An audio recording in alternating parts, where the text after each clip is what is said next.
나스닥. 지금 월요일 다들 걱정하실 거란 말이죠. 일단 우리 증시에 대해서 물론 지나봐야지 알겠지만 그냥 현재 시점에서의 우리 대입장 선생님의 뷰, 생각은 어떠신지 좀 이야기 좀 해주시죠. 사실 지수를 예측하는 것은 귀신도 잘 모른다 이렇게 이야기하는데 제가 볼 때는 한 2,400 전으로 왔다 갔다 당분간 그렇게 하지 않겠나 그렇게 생각 들고요. 어제 좀 미국이 급락 나간 이유는 공격적인 금리 인상을 계속하겠다. 그러다 보면 이제 경기 침체가 온다. 그리고 이제 또 러시아에서 유럽으로 가는 가스관을 이렇게 짱가는 것 같습니다. 그러니까 이제 그런 영향을 겹쳐 가지고 미국이 좀 하락한 것 같습니다. 이제 반등할 시점이었는데 다시 종가 부근에 많이 하락하고 우리 야간 선분을 보니까 마이너스 0.5 정도 하락한 것 같습니다. 그럼 우리나라 지수는 마이너스 0.5% 정도 하락 출발이라고 예상. 월요일 날? 예. 네. 알겠습니다.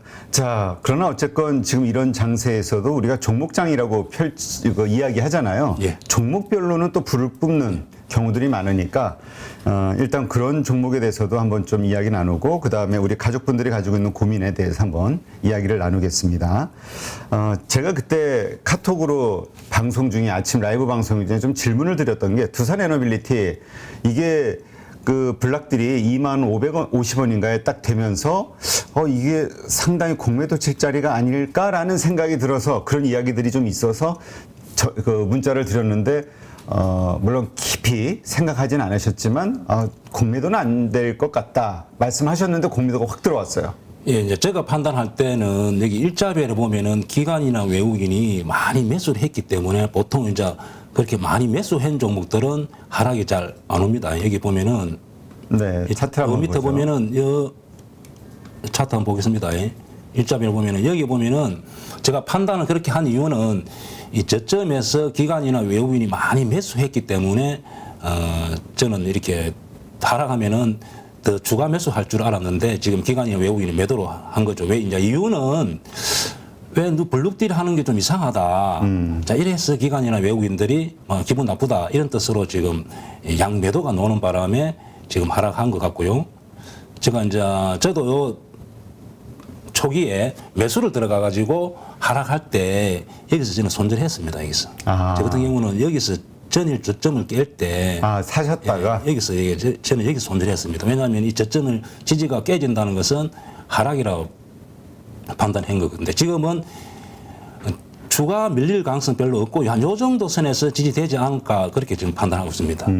그럼 오히려 지금은 매수의 관점으로 좀 다시 봐도 되나요? 지금 매수도 또 안 되죠. 기다려야 됩니다. 기다렸다가 예를 들면은 뭐 이런 자리가 나오겠죠. 그게 얼마죠? 자리대가?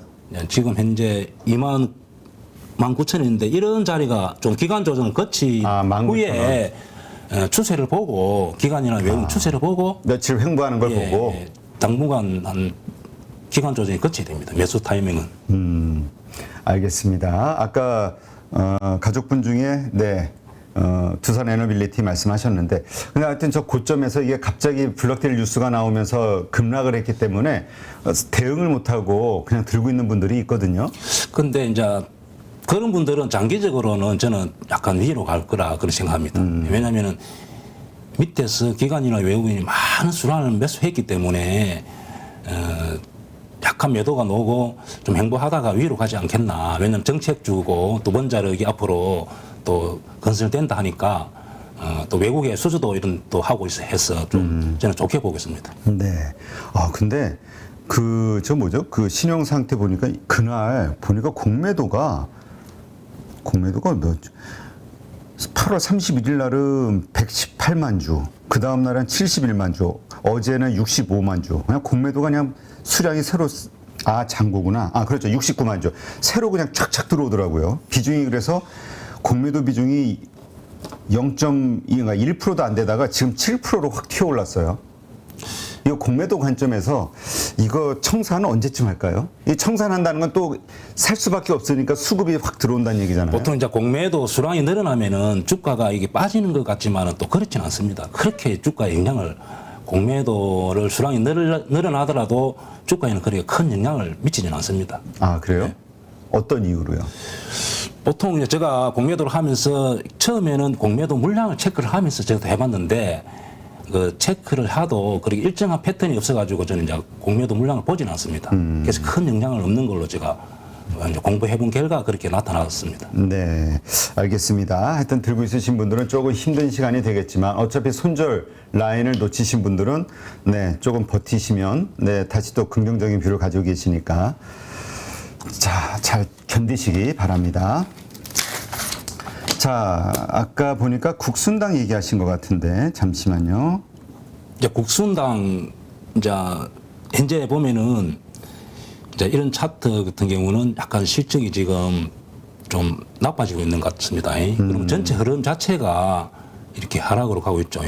네. 이렇게 가고 있는 것은 거의 다 실적이 미세하게 전년이나 아니면 그 앞년보다는 좀 실적이 안 좋아지고 있다. 자, 이렇게 판단하고 항상 이런 경우는 이 저점을 깨는지가 중요합니다. 만약에 다시 저점을 깨면은 다시 추가 하락 가능성이 많습니다. 그러니까 이렇게 또 저점을 깨니까 이렇게 하락하고 여기가 지금 이제 중요한 것은 지지가 되고 안 되고 따라서 지지가 깨진다면은 저 같은 경우는 손절하겠습니다. 네, QWLKZX님, 이거 어려워 아이디가.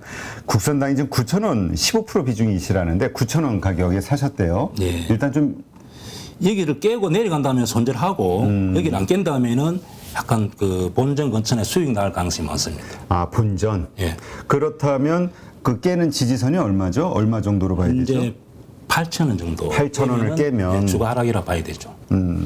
알겠습니다. 잘 참고하시고요. 네, 지금 보라보라님, 저는 보라보라님 볼 때, 저희 아이디를 뵐 때마다 자꾸 민 팀장의 보라코인이 생각이 나가지고, 네, 솔루스 첨단 소재 지금 30% 마이너스시라고 하네요. 자, 이런 경우도 차트를 한번 보면은 계속 이렇게 하락으로 이렇게 가고 있죠. 예, 이런 경우는 거의 실적이 예, 전년보다는 안 좋아지고 있기 때문에 이런 현상이 나타납니다. 이거 역시 마찬가지로 이렇게 이 지지가 깨지면은 추가 하락할 가능성이 많고 이 지지가 된다면은 이렇게 갈 가능성이 많은 종목이고 현재 최근에 수급을 이런 경우는 잘 봐야 됩니다. 제 수급 보면 현재 개인만 매수하고 있고 기관 외국인이 지금 매도를 하고 있죠. 자, 그렇다면은 만약에 지수가 조금 빠진다면은 이 하락할 가능성이 많습니다. 아, 그래서 이게 지지를 깬다면은 손절하고 다시 좀 이렇게 비싸게 주고 사더라도 매수하는 게 낫지. 하락이 폭이 얼마가 될지 모르니까. 예, 하락폭이 보통 이런 경우도 한 20% 30%도 하락할 수 있거든요. 지지를 깬다는 것은. 그래서 그렇게 대처하는 게 좋겠습니다. 알겠습니다. 자, 그 다음에 제가 이게 싹 올라가가지고 지금 레츠게임님, SK 바이오팜 외국인 매수가 들어오는 것 같은데 신규로 매수하는 자리 어떻게 보시나요? 괜찮을까요? 이제 SK 바이오팜, SK 바이오사이언스하고 조금 비슷하게 움직이는 종목 같이 봐야 됩니다. 이 종목 역시 지금 많이 물리 있다는 거죠. 자, 그렇다면은 이 역시 이런 종목 역시 이 지지를 깨는지가 굉장히 중요합니다. 만약에 이게만 지지가 된다면은 다시 이렇게 갈 가능성이 많고 여기를 깨면은 추가 하락이라고 봐야 됩니다. 네. 그리고 현재 수급을 보면은 또 개인만 매수하고 있는데요. 기관 최근에 이제 외국인이 약간 들어오고 개인이 매수하고 있고 기관은 매도하고 있고 그래서 이런 종목 같은 경우도 고점에서 행보가 굉장히 길었기 때문에 이 지지를 깨면은 다시 한 20, 30%도 하락할 수 있으니까 여기를 좀 잘 지켜보다가 하락한다든지 지지를 깬다든지 손절하고 차라리 다시 올라오면은 매수하고 이렇게 대응하는 게 맞습니다. 그렇다면 지금 신규 매수 관점으로는 어떻게 봐야 신규 될까요? 매수 관점은 조금 더 기간 조정이 근처야 됩니다. 아, 옆으로 횡보하는 걸 좀 더 지켜보고. 예, 기간 조정이 고치고 제가 항상 말했던 이렇게 사각형을 껐을 때 좀 이렇게 공간이 열리는 경우가 매수해야 됩니다. 지금은 매수하면 안 되죠. 그러면 적어도 보통 그 횡보 기간이 2주 정도는 2주에서 한 달, 2주에서 한 달 정도 한 달 전후가 행보하다 보면 이게 공간이 열리니까 또 거래가 죽으면서 이제 그러면은 위로 갈 가능성이 많죠. 알겠습니다. 참고하시고요. 아직은 서둘러서 매수할 시점은 아니시라고 하네요. 들고 있으신 분 입장에서는 아까 그 지지 라인 예. 잘 지켜보셔야 되고요. 자, 그 다음에 KMW 좀 봐주세요. 정숙경님, 5G 관련해서 요즘 또 꿈틀꿈틀대는 이슈들이 좀 나오고 있기는 한데 MW.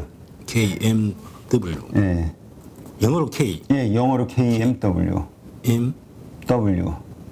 우리 김용호 선생님은 이런 그 테마주를 안 하시기 때문에 네, 다시 한번 말씀드리지만 이 위험한 이 주식 자체가 위험 자산이라고 보기 때문에 이 위험한 자산 가운데서도 더 위험한 어떤 형태의 주식들은 김용호 선생님은 아예 하지를 않으시죠. 그래서 게임주, 예. 바이오주, 테마주 같은 것들 잘 안 하시고 코스피 100, 코스피 200, 코스닥 100에 속하는 대형 우량주 중심으로만 거래하신다는 거.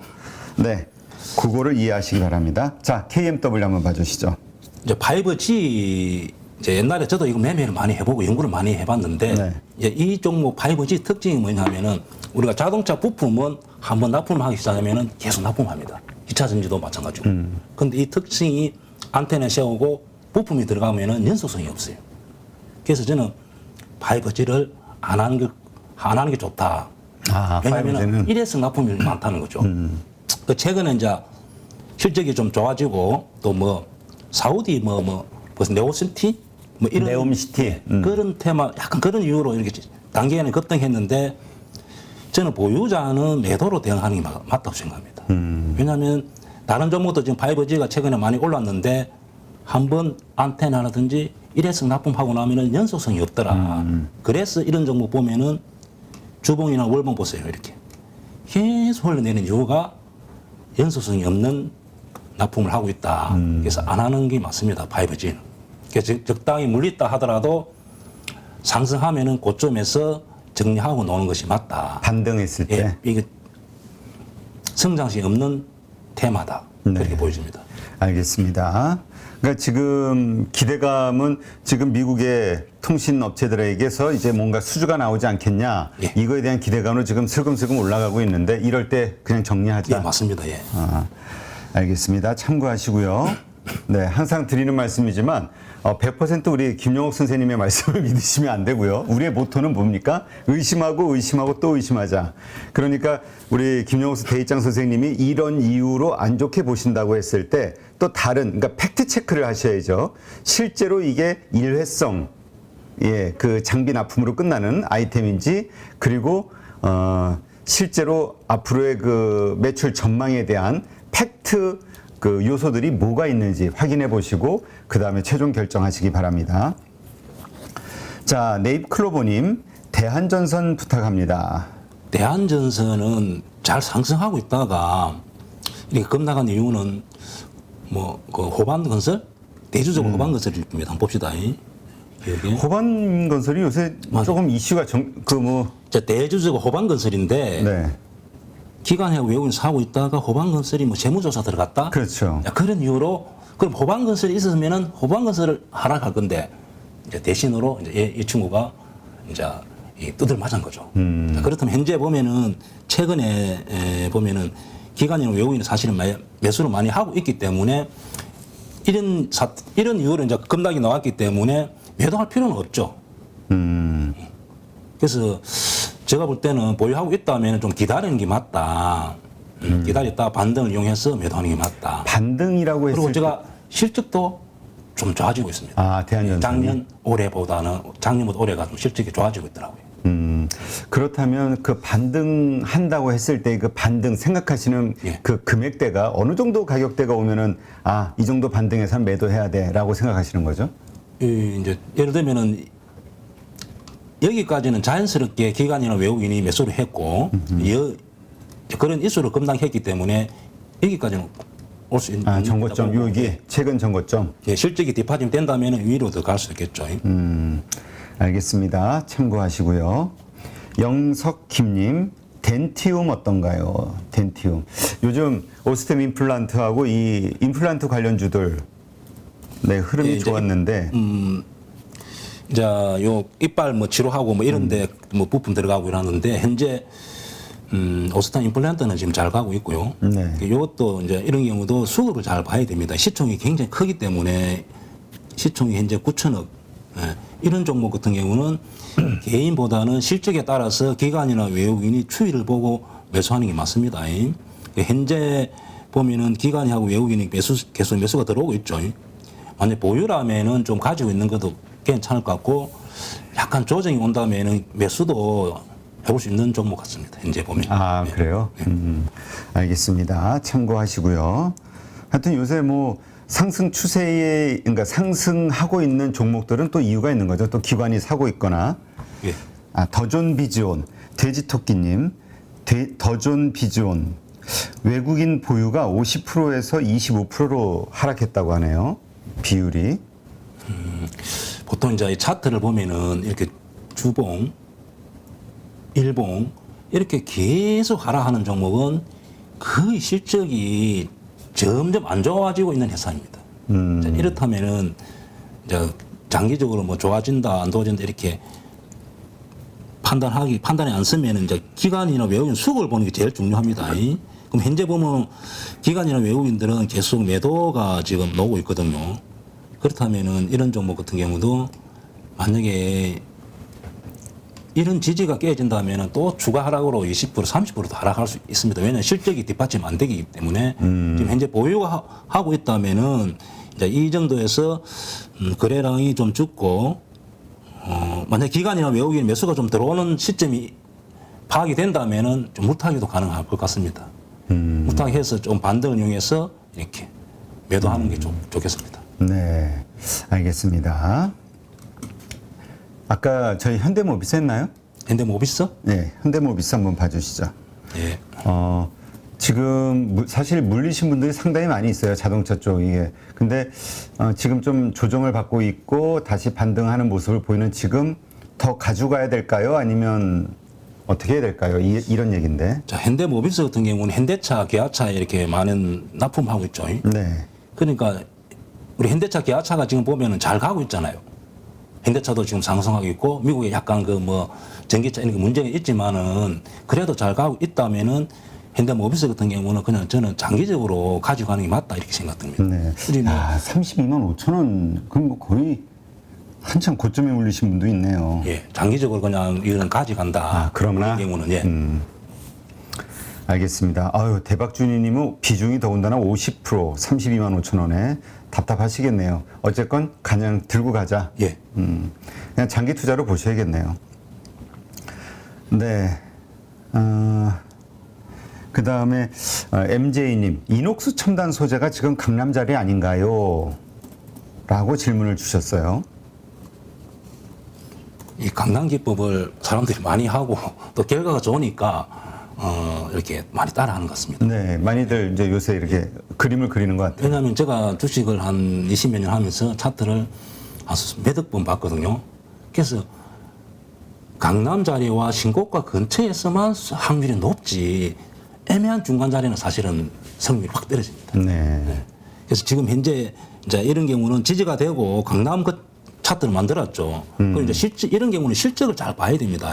그럼 리포트도 보고 이제 결국은 기관이나 외국인 수급을 잘 봐야 되는데 현재 수급을 보면은 기관이나 외국인 매도하고 기관도 약간 매도하고 지금 현재 개인만 매수하고 있기 때문에 여기가 지지되고 지금 정도 매수하고 또 기관이나 외국인들이 만약에 매수세가 들어온다 하면은 충분히 매수할 가능성이 많습니다. 매수해도 됩니다. 이런 종목 같은 경우는.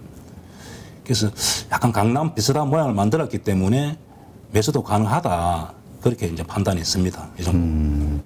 그래요? 예. 네, 알겠습니다. 자, 참고하시고요. 그 다음에 정형님 엔시스 물 타서 19,200원, 예, 마이너스 23%라고 하시는데요. 어떻게 대응하면 좋을까요? 종목이 엔시스. 예, 이런 차트 같은 경우는 여기서 이렇게 충분히 요번에 이제 차트가 지수가 2,400 빠지고 2,500 이렇게 갈 때 강남 모양을 많이 만들었거든요. 네. 그래서 물린 사람들이 이제 이런 자리에서 물을 타고 그 본전이나 손실을 많이 줄였던 사람들이 많이 있다고 이제 이야기 들었는데 자, 이런 자리에서 충분히 여기 매수했다 하더라도 여기서 무타기 할 수 있습니다. 그런데 이런 자리에서 매도하고 노는 게 맞죠. 현재는 추세가 상승으로 가고 있기 때문에 조금 기다려보는 것도 괜찮을 것 같아요. 네. 근데 지지되면은. 예.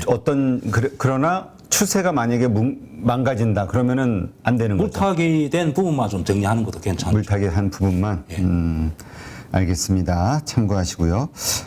황금정희님, DY 파워 17,050원 15%. 아, 현대모비스 평단 30만 원 근처에 있으신 분들 상당히 많이 계시네요. DY 파워.